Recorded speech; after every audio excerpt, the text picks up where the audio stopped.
दोस्तों आप सभी का स्वागत है इसके टेक्निकल क्लासेस में। तो चलो दोस्तों आज बात करेंगे बेसिक इलेक्ट्रिसिटी और बेसिक इलेक्ट्रिसिटी के सभी प्रीवियस क्वेश्चंस को देखेंगे इस वीडियो में। तो आप लोग वीडियो में इन तक जरूर बने रहिएगा। साथ ही साथ नए हैं तो चैनल को सब्सक्राइब करके वीडियो को जरूर शेयर कर दीजिएगा। और दोस्तों आप लोग डिस्क्रिप्शन को जरूर चेक कर लीजिएगा, क्योंकि डिस्क्रिप्शन में आप लोगों के लिए व्हाट्सअप का, टेलीग्राम, इंस्टाग्राम सभी का लिंक मिल जाएगा। आप लोग सभी को फॉलो कर सकते हैं बारी बारी से। आज का सबसे पहला प्रश्न दिया हुआ है, उष्मा की व्यवहारिक की ऐसा इकाई डैश में व्यक्त की जाती है। यानी कि किसका पूछ रहा है, यानी कि उष्मा का पूछ रहा है। ठीक है, वो भी यानी कि व्यवहारिक इकाई। और उष्मा की व्यवहारिक इकाई की बात किया जाए तो यानी कि व्यवहारिक इकाई जूल होता है। क्या होता है? जूल होता है। ऑप्शन किस में दिया है? जूल। ऑप्शन बी में दिया हुआ है जूल। राइट आंसर की बात किया जाए ऑप्शन इसका यानी कि बी सही हो जाएगा। ठीक है, नेक्स्ट क्वेश्चन पे चलेंगे। आज का अगला प्रश्न दिया हुआ है, एक रेखीय प्रतिरोध है जिसका प्रतिरोध वोल्टेज बढ़ने के साथ घटता है। यानी कि किसका जो है यानी कि वोल्टेज बढ़ने के साथ, ठीक है, उसका यानी कि प्रतिरोध घट जाता है। ठीक है ना, जब वोल्टेज यानी कि बढ़ता है तो प्रतिरोध घट जाता है। ऐसा किस में होता है? ए में दिया है वैरिस्टर, ठीक है। बी में दिया हुआ है दोस्तों टंगस्टन। तो टंगस्टन जो है यानी कि ये तो लैंप में इसका प्रयोग किया जाता है। लैंप में इससे कोई मतलब है नहीं। ठीक है, उसके बाद थर्मोस्टेट। तो थर्मोस्टेट में ऐसा नहीं होता है, ना डायोड में होता है।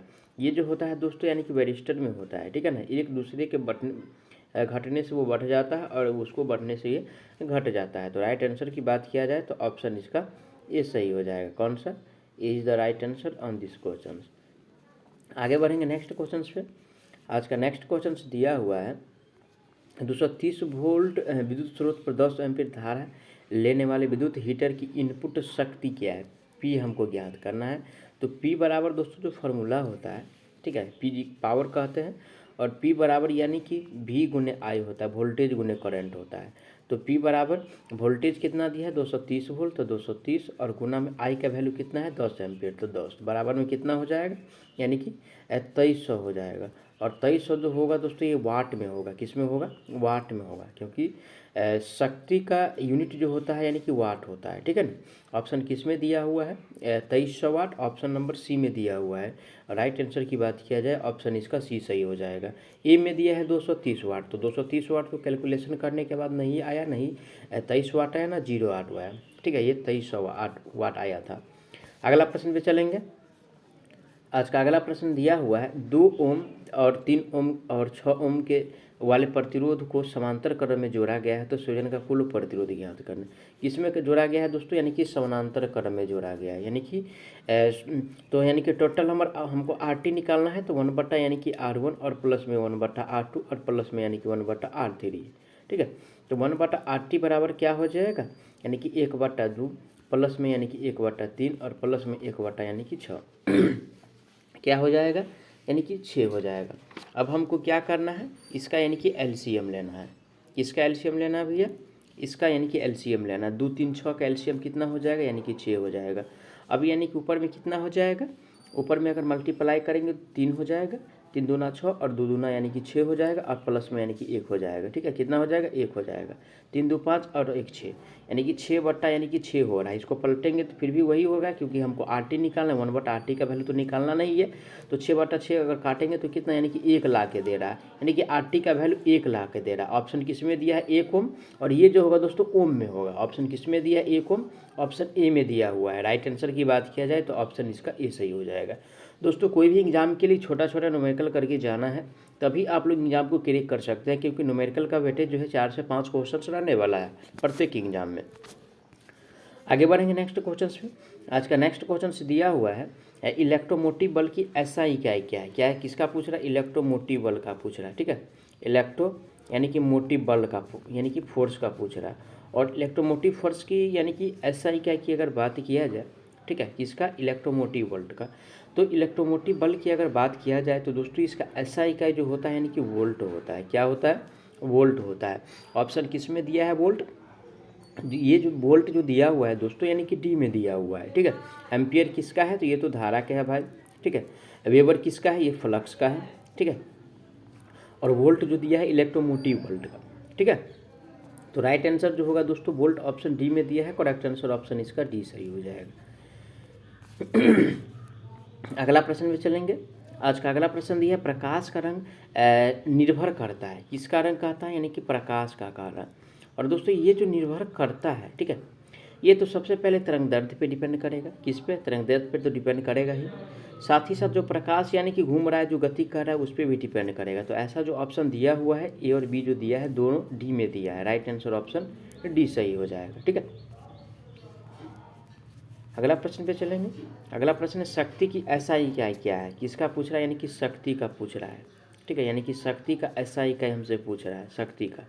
तो देखिए दोस्तों, शक्ति की एसआई इकाई की अगर बात किया जाए तो शक्ति का एसआई इकाई जो होता है ये किलोवाट होता है। क्या होता है? किलोवाट होता है। ऑप्शन किस में दिया है? किलोवाट शक्ति का एसआई इकाई। किलोवाट जो दिया हुआ है यानी कि बी में दिया हुआ है। ठीक है, राइट आंसर जो होगा इसका यानी कि बी सही हो जाएगा। जबकि ए में जो दिया है कुलम दिया हुआ है। ठीक है, आवेश का यूनिट क्या होता है? तो कुलम होता है। आवेश का यूनिट क्या होता है? कुलम होता है। नेक्स्ट क्वेश्चन पे चलेंगे। नेक्स्ट क्वेश्चन आज का दिया हुआ है, अगला प्रश्न है एक श्रृंखला लैंप परिपथ में प्रत्येक बल्ब 2 वोल्ट के लिए निर्धारित है। 110 वोल्ट एसी लाइन पर चलने के लिए श्रृंखला में बल्ब की संख्या को जोड़ा जाएगा, यानी कि सीरीज में कहा रहा है ना। सीरीज में हमको ज्ञात करना है, यानी कि कितना वोल्ट है? 110 वोल्ट है। कितना वोल्ट है? 110 वोल्ट है। और साथ ही साथ क्या कह रहा है? 2 वोल्ट के प्रत्येक बल्ब को निर्धारित किया गया है। तो बट्टा में 2 हो जाएगा, इसको डिवाइड करते हैं तो कितना ला के देगा? यानी कि 55 ला के दे रहा है। ऑप्शन किस में दिया है? 55। ए में कह रहा है 60, तो 60 तो कैलकुलेशन के बाद आया नहीं है, नहीं 60 नहीं 50 आया, ना 60 आया, ना 70 आया है। ये जो आया है 55 आया है, जो कि डी में दिया है। करेक्ट आंसर जो होगा इसका डी सही हो जाएगा। अच्छा, अगला प्रश्न दिया एक 10 ओम के प्रतिरोध को एक 10 वोल्ट डीसी स्रोत से जोड़ा गया है, इस परिपथ में प्रवाहित होने वाली धारा का मान ज्ञात करें। ठीक है, कितना? सबसे पहले क्या दिया हुआ है? 10 ओम क्या, यानी कि वैल्यू दिया है। आर बराबर क्या दिया है? यानी कि 10 ओम दिया हुआ है। साथ ही साथ 100 वोल्ट डीसी के साथ, यानी कि वोल्टेज जो दिया है कितना दिया है? यानी कि 100 वोल्ट दिया है। निकालना क्या है? यानी कि आई निकालना है। ठीक है, तो आई बराबर क्या होता है? वी बटा आर होता है। तो वी का वैल्यू कितना दिया है? यानी कि 100 दिया है। आर का वैल्यू कितना है? 10 है। इसको काटेंगे तो कितना ला के देगा? यानी कि 10 देगा। और ये जो आएगा दोस्तों यानी कि एम्पियर आएगा। ठीक है, एम्पियर में आंसर हो जाएगा, क्योंकि एम्पियर इसलिए होगा क्योंकि आई जो होता है यानी कि करंट, और करंट को एम्पियर में मापते हैं। ऑप्शन किस में दिया है? 10 एम्पियर। ऑप्शन नंबर सी में दिया है। राइट आंसर की बात किया जाए तो ऑप्शन इसका सी सही हो जाएगा। अगला प्रश्न आज का दिया हुआ है, आज का अगला प्रश्न दिया है 10 एम्पियर की धारा को 10 एम्पियर के प्रतिरोध से प्रवाहित किया जाता है तो उत्पन्न ऊष्मा कह रहा है। क्या कह रहा है? यानी कि ऊष्मा। एच बराबर फॉर्मूला क्या होता है दोस्तों? I² इंटू RT होता है। ठीक है, RT होता है या G होता है। तो सबसे पहले यानी कि ऊष्मा हमको जब ज्ञात करना है तो I का वैल्यू 10 है, तो 10 का स्क्वायर कितना हो जाएगा? 100 हो जाएगा। ठीक है, डायरेक्ट कर ले, छोटा एस की नहीं इसलिए। अब मल्टीप्लाई में R का वैल्यू कितना दिया हुआ है? ठीक है, आर का वैल्यू कितना दिया हुआ है? यानी कि 10 दिया हुआ है। तो इसको अगर मल्टीप्लाई करते हैं तो 10 कितना हो जाएगा? यानी कि एक और 0 1 पे बढ़ जाएगा, तो यानी कि 000 हो जाएगा वो एक पे। और जब 000 हो जाएगा तो इसका मतलब क्या हुआ? यानी कि 1000। और 1000 जो दिया है ऑप्शन किस में दिया हुआ है? डी में दिया हुआ है। राइट आंसर जो होगा इसका यानी कि डी सही हो जाएगा। ए में दिया है 10 वाट, तो 10 वाट तो कैलकुलेशन में आया नहीं है, ना 100 वाट आया है, ना 10,000 आया है। ये जो आया है ओनली फॉर 1000 वाट आया है, जो कि डी में दिया हुआ है। आगे बढ़ेंगे नेक्स्ट क्वेश्चन पे। आज का नेक्स्ट क्वेश्चन से दिया हुआ है ओम का नियम निर्दिष्ट करता है कि आर बराबर क्या होता है? आर बराबर यानी कि बी आई ए होता है। हमको यही बताना है कि ओम का नियम जो निर्दिष्ट करता है क्या क्या, यानी कि जो फॉर्मूला होता है, ठीक है, वो हमको बताना है। ठीक है, तो देखिए दोस्तों, आर बराबर यानी कि वी आई, ठीक है, ये जो दिया हुआ है ये गलत दिया हुआ है। ठीक है, साथ ही साथ भी बराबर यानी कि आर बट्टा आई, ये भी यानी कि क्या दिया हुआ है? ये भी गलत दिया हुआ है। सी में जो दिया हुआ है आई बराबर यानी कि भी गुने आर, ये भी गलत दिया हुआ है। लेकिन डी में जो दिया है आई बराबर भी बट्टा आर, ये सही दिया हुआ है। ये फार्मूला है इसका, ये फार्मूला होता है। ठीक है ना, तो सही वाला ही हमको पहचानना था जो निर्दिष्ट कर रहा है। तो राइट आंसर जो होगा ऑप्शन यानी कि इसका डी सही हो जाएगा। कौन सा? डी सही हो जाएगा। अगर आर वाला पूछते तो क्या होता? आर बराबर भी बटा आई होता, तब ये क्या होता? सही होता। अगर भी बराबर पूछ रहा है तो भी बराबर आई इंटू आर होता, तो ये सही होता। आई बराबर पूछ रहा है तो क्या होता? भी बटा यानी कि आर होता, तो सही होता। देखिए, ये क्वेश्चन रहता तो सही होता, लेकिन यहाँ तो कुछ अजीब नटंकी करके रख दिया है। लास्ट आंसर एक में दिया है, यानी कि ऑप्शन में दिया है, लास्ट वाला में दिया है, यानी कि आई बराबर वी बटा आर, ये सही होता है। ठीक है, चलिए आगे बढ़ेंगे अगला प्रश्न पे। आज का अगला प्रश्न दिया हुआ है, जब प्रतिरोध को श्रेणी में श्रेणित किया जाता है तो प्रत्येक प्रतिरोध से प्रवाहित होने वाला धारा होता है। किसमें कह रहा है? श्रेणी में कह रहा है। तो प्रत्येक प्रतिरोध में से प्रवाहित होने वाला धारा का मान हमसे पूछ रहा है, ठीक है। और दोस्तों यानी कि इसमें धारा का मान की अगर बात किया जाए तो यानी कि अचर रहता है, ठीक है, अचर रहता है। ऑप्शन किस में दिया है? अचर। ऑप्शन बी में दिया है। राइट आंसर की बात किया जाए तो ऑप्शन बी सही हो जाएगा। नेक्स्ट क्वेश्चन इसका दिया हुआ है, कांच में प्रतिरोध का डैश ताप गुणांक होता है। किस में कह रहा है? यानी कि कांच में कह रहा है। और दोस्तों यानी कि कांच की अगर बात किया जाए, ठीक है, तो कांच में जो प्रतिरोध का ताप गुणांक होता है, ठीक है, कांच में, ठीक है, और कांच में जो प्रतिरोध का ताप गुणांक होता है ये ऋणात्मक होता है। क्या होता है? यानी कि ऋणात्मक होता है। ऑप्शन किस में दिया है? ऋणात्मक। ऑप्शन ए में कह रहा है धनात्मक। धनात्मक होता नहीं, ना शून्य होता है, ना व्युत्क्रम होता है। ये जो होता है ऋणात्मक होता है, जो कि सी में दिया है। राइट आंसर की बात किया जाए तो ऑप्शन सी सही हो जाएगा। आगे बढ़ेंगे नेक्स्ट क्वेश्चन पे। आज का नेक्स्ट क्वेश्चन दिया हुआ है, 1 सेकेंड के लिए प्रवाहित 1 एम्पियर धारा को एक डैश कहा जाता है। 1 यानी कि सेकेंड के लिए कहा रहा है। और दोस्तों इसको क्या कहेंगे? तो यानी कि कूलम कहते हैं। 1 सेकेंड के लिए धारा जो प्रवाहित किया जाता है तो उसको कूलम कहते हैं। ऑप्शन किस में दिया हुआ है? कूलम। ऑप्शन जो दिया है दोस्तों ए में कह रहा है ओम, तो ओम इसको नहीं कहते हैं, इसको कूलम कहा जाता है, जो कि बी में दिया है। राइट आंसर जो होगा इसका बी सही हो जाएगा। जबकि एम्पियर यानी कि किसका यूनिट है? यानी कि धारा का मात्रक क्या है? तो यानी कि एम्पियर है। वोल्ट के यानी कि वोल्टेज हो जाएगा। आगे बढ़ेंगे नेक्स्ट क्वेश्चन पे। आज का अगला प्रश्न दिया हुआ है। आज का अगला प्रश्न, ओम के नियम के अनुसार परिपथ धारा डैश के यानी कि व्युत्क्रमानुपाती होता है। क्या होता है? यानी कि व्युत्क्रमानुपाती। ओम के नियम के अनुसार परिपथ धारा की व्युत्क्रमानुपाती होता है। यानी कि धारा जो होता है आई जो है किसके व्युत्क्रमानुपाती होता है, ये हमको बताना है, ठीक है। क्या पूछ रहा है? यानी कि व्युत्क्रमानुपाती कह रहा है। और देखिए दोस्तों ये जो व्युत्क्रमानुपाती होता है, ठीक है, ये व्युत्क्रमानुपाती होता है यानी कि प्रतिरोध का, क्योंकि आई बराबर दोस्तों यानी कि V बट्टा आर होता है। तो व्युत्क्रमानुपाती की बात है यानी कि इन्वर्सली प्रोपोर्शनल, तो आर है इन्वर्सली प्रोपोर्शनल। राइट आंसर जो दिया है प्रतिरोध बी में दिया है। करेक्ट आंसर इसका यानी कि बी सही हो जाएगा। नेक्स्ट क्वेश्चन पे चलेंगे। आज का नेक्स्ट क्वेश्चन से दिया है, ताप उपकरण विद्युत धारा के डैश प्रभाव पर आधारित है। यानी कि ताप उपकरण कह रहा है। और देखिए ताप उपकरण की अगर बात है तो ताप उपकरण जो ये डिपेंडेंट है, ठीक है, ये जो है ऊष्मीय प्रभाव पे। कौन सा प्रभाव पे? यानी कि ऊष्मीय प्रभाव पे, ठीक है, ऊष्मीय प्रभाव पे ये निर्भर करता है, यानी कि आधारित है। ऑप्शन किस में दिया है ऊष्मीय प्रभाव? तो ऑप्शन नंबर सी में दिया है ऊष्मीय प्रभाव। राइट आंसर जो होगा ऑप्शन सी सही हो जाएगा। ए में दिया है रासायनिक, ये जो होता है यानी कि सेल एंड बैटरी में ये प्रभाव होता है, ठीक है। चलिए आगे बढ़ेंगे अगला प्रश्न पे। आज का अगला प्रश्न दिया हुआ है, एक रंग कोडित कार्बन प्रतिरोध में पहला बैंड लाल है, ठीक है। सबसे पहले क्या करा यानी कि लाल, तो ये ट्रिक को अपनाइएगा, BROY great great very good white, ठीक है। तो 0 से स्टार्ट करते हैं, 9 पे जाके क्या करते हैं तो ख़त्म कर देते हैं, ठीक है ना।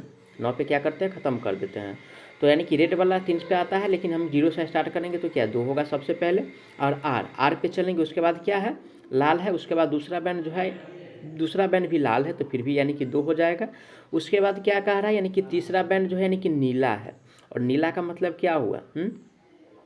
नीला का मतलब यानी कि 7वां नंबर पे, ठीक है। देखिए black brown red orange yellow green blue, ठीक है ना, यानी कि 7वां नंबर पे आ रहा है तो 6 तो लिखेंगे क्योंकि 0 से स्टार्ट कर रहे हैं, और जब 6 लिखेंगे तो यानी कि इस पर 6 गो 0 हो जाएगा। कितना हो जाएगा? 6 गो 0 हो जाएगा। ऑप्शन किस में दिया हुआ है 6 गो 0? ऑप्शन जो दिया हुआ है दोस्तों ये दिया हुआ है आपको ऑप्शन ए में दिया हुआ है, ठीक है ना, क्योंकि यानी कि 22 है, 22 पे यानी कि 2 2 4 और 6 गो 0 दिया हुआ है। और प्लस माइनस 5% भी चेक कर सकते हैं, क्योंकि यहाँ पे सुनहरा का आ रहा है। सुनहरा का मतलब क्या हुआ? यानी कि सोना हुआ, क्योंकि सोना का जो टॉलरेंस होता है प्लस माइनस यानी कि 5% होता है, जबकि चांदी की बात किया जाए तो प्लस माइनस यानी कि 10% होता है। तो इससे भी आसानी से क्वेश्चन बना जाएगा, ठीक है। तो ट्रिक लगाने का प्रयास करेंगे, अगर लग रहा है तो ठीक है, नहीं तो पूरा प्रोसेस से बनाएंगे। तो राइट आंसर जो होगा ऑप्शन इसका ए सही हो जाएगा। आगे बढ़ेंगे नेक्स्ट क्वेश्चन पे। आज का नेक्स्ट क्वेश्चन है, किसी वृत्ताकार छिद्र को परिष्कृत करने के लिए किस उपकरण का उपयोग किया जाता है? यानी कि परिष्कृत करने के लिए। और दोस्तों यानी कि परिष्कृत करने के लिए वृत्ताकार की अगर बात है तो अर्ध गोलाकार रेती यानी कि हाफ राउंड फाइल का प्रयोग करेंगे। किसका प्रयोग करेंगे? हाफ राउंड फाइल का प्रयोग करेंगे। ऑप्शन किस में दिया है? Half round file. ऑप्शन जो दिया है यानी कि सी में दिया हुआ है अर्ध गोलाकार, ठीक है। तो राइट आंसर जो होगा ऑप्शन इसका सी सही हो जाएगा। ड्रिल का प्रयोग करेंगे नहीं, ना साथ साथ चपटी का प्रयोग करेंगे, ना छीनी का प्रयोग करेंगे। आगे बढ़ेंगे नेक्स्ट क्वेश्चन पे। नेक्स्ट क्वेश्चन से देखिए, निम्नलिखित प्रतीक दर्शाता है। ये क्वेश्चन जो एलपी में दो बार यानी कि पूछा गया था। हमको लग रहा है एलपी को ये क्वेश्चन बहुत यानी कि बहुत प्यारा लगा होगा, इसलिए यानी कि बार बार ये क्वेश्चन को पूछ दिया है। तो देखिए दोस्तों, ये जो फिगर दिया हुआ थोड़ा सा देखिए ऐसे झुका हुआ है, ठीक है, थोड़ा ज़्यादा झुक गया है, लेकिन थोड़ा झुका हुआ है, ठीक है। इसके साथ एक डंडा है और एक सीधी रेखा है, उसके साथ भी एक डंडा है और इस पर एक पॉजिटिव का साइन है और ऐसा सिंबल रहे तो समझिए आप ये ध्रुवित संधारित्र का है। किसका है? यानी कि ध्रुवित संधारित्र का है। ऑप्शन किस में दिया है? ध्रुवित संधारित्र। ऑप्शन जो दिया हुआ है ए में दिया है, ध्रुवित संधारित्र। राइट आंसर की बात किया जाए तो ऑप्शन इसका ए सही हो जाएगा, ठीक है। कौन सा सही हो जाएगा? ए सही हो जाएगा। ऑप्शन किस में दिया हुआ है? ऑप्शन ए में दिया हुआ है ध्रुवित संधारित्र। राइट आंसर ऑप्शन ए सही हो जाएगा। नेक्स्ट क्वेश्चन आज का दिया हुआ है। आज का अगला प्रश्न है, चालकता को डैश के व्युत्क्रम के रूप में परिभाषित किया जाता है। व्युत्क्रम यानी कि चालकता को कहा रहा है, ठीक है, यानी कि चालकता को। और चालकता का यानी कि व्युत्क्रम की बात किया जाए तो यानी कि जैसे चालक है तो क्या हो जाएगा? अचालक हो जाएगा, ठीक है। तो इसको तो प्रतिरोध तो एग्जाम्पल में ले सकते हैं, ठीक है। चालकता को क्या ले सकते हैं? प्रतिरोध एकदम लेगा, क्योंकि प्रतिरोध का यानी कि सॉरी चालकता का व्युत्क्रम होता है प्रतिरोध। ऑप्शन किस में दिया है? प्रतिरोध। ऑप्शन जो दिया हुआ है सी में दिया है प्रतिरोध। राइट आंसर की बात किया जाए तो ऑप्शन इसका यानी कि सी सही हो जाएगा। क्या सही हो जाएगा? सी सही हो जाएगा। आगे बढ़ेंगे नेक्स्ट क्वेश्चन पे। तो दोस्तों आज का सेट में बस इतना ही प्रश्न। मैं आशा करता हूँ आप लोग सारा प्रश्नों को अच्छा से समझे होंगे। अगर कोई भी प्रश्न में किसी प्रकार का डाउट है तो आप लोग उसके लिए कमेंट कीजिएगा, आपको जवाब बहुत जल्द मिलने वाला है। साथ ही साथ नए हैं तो चैनल को सब्सक्राइब करके वीडियो को जरूर शेयर कर दीजिएगा। तो चलिए मिलते हैं नेक्स्ट वीडियो में, तब तक के लिए जय हिंद।